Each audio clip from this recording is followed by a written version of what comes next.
আসসালামু আলাইকুম, welcome to unique রান্নাঘর। আজকে আমরা রান্না করব পোলাও ও চিকেন কষা। এর জন্য প্রথমে দুটা তেজপাতা দিয়ে দেব, পরিমাণ মতো তেল দিয়ে দেব,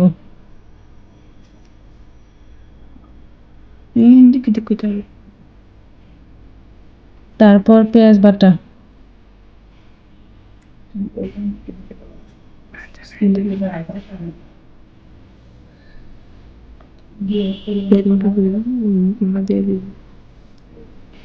পেঁয়াজ বাটাগুলো একটু ভাজা হলে এর মধ্যে 1.5 চামচ হলুদ গুঁড়ো দিয়ে দেব,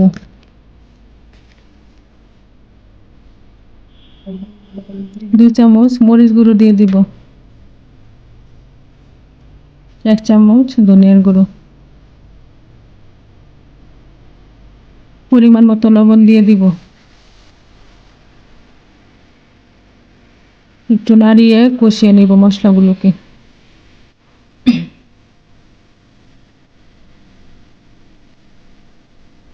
জিরা বাটা, আদা বাটা, রসুন বাটা, পেঁয়াজ বাটা দিয়ে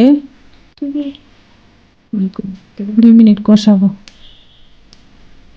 মশলাগুলো ভালো করে কষাতে হবে।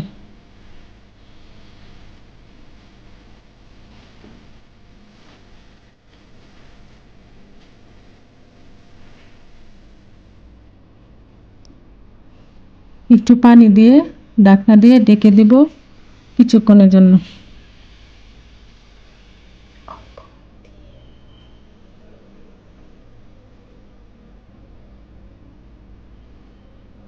এখন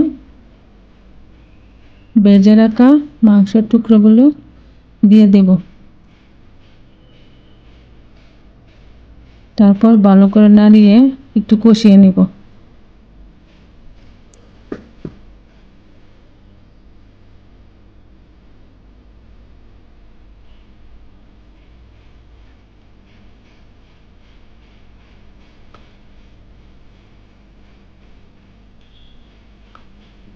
কষানো হয়ে গেছে, এখন পরিমাণ মতন পানি দিয়ে ভালো করে নাড়িয়ে চাড়িয়ে তেজপাতা, এলাচি, লং দিয়ে দেব।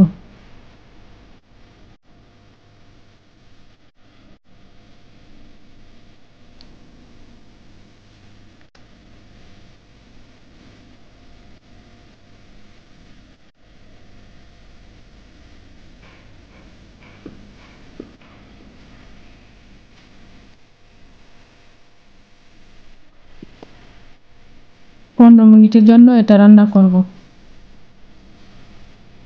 মাঝে মাঝে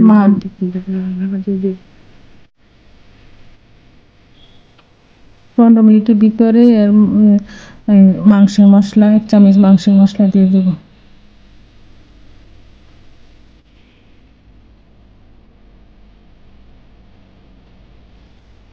একটু নাড়িয়ে কিছুক্ষণ রেখে দেব।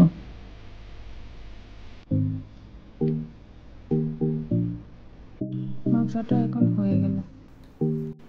এখন আমি দেখাবো খুব অল্প সময়ে কম তেলে হাতে মাখা পোলাও রান্না করা। চালগুলি দিয়ে দিব।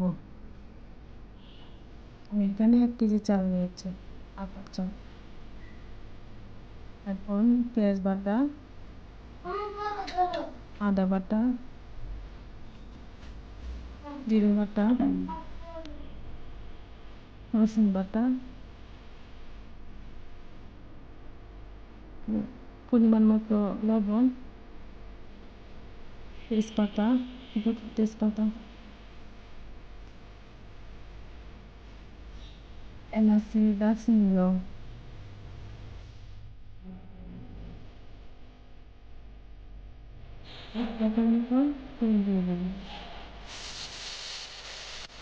দিয়ে ভালো করে মাখিয়ে নেব। মাখানো শেষ। ধরুন 6 কাপ পানি দিতে হবে। 1 কেজি চালে 6 কাপ পানি দিতে হবে। 20 মিনিট রান্না করবো। রান্না শেষ। এখন তেল ব্যবস্থা দিয়ে কাঁচামরিচ দিয়ে রেখে দিই।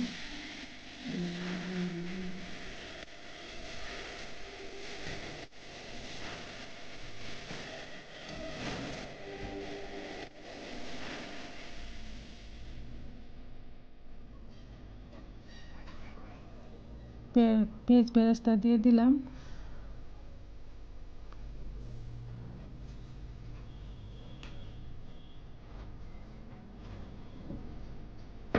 চার পাঁচটা কাঁচামরিচ দিয়ে দিলাম। কিছুক্ষণ দমে রাখবো এটা। হয়ে গেল আমাদের খুব কম সময়ে খুব সহজে অল্প তেলে পোলাও রান্না হয়ে গেল। খুব অল্প সময়ে পোলাও আর চিকেন কষা। যদি ভিডিওটি ভালো লেগে থাকে লাইক কমেন্ট ও শেয়ার করবেন, আমাদের পাশে থাকবেন। আসসালামু আলাইকুম।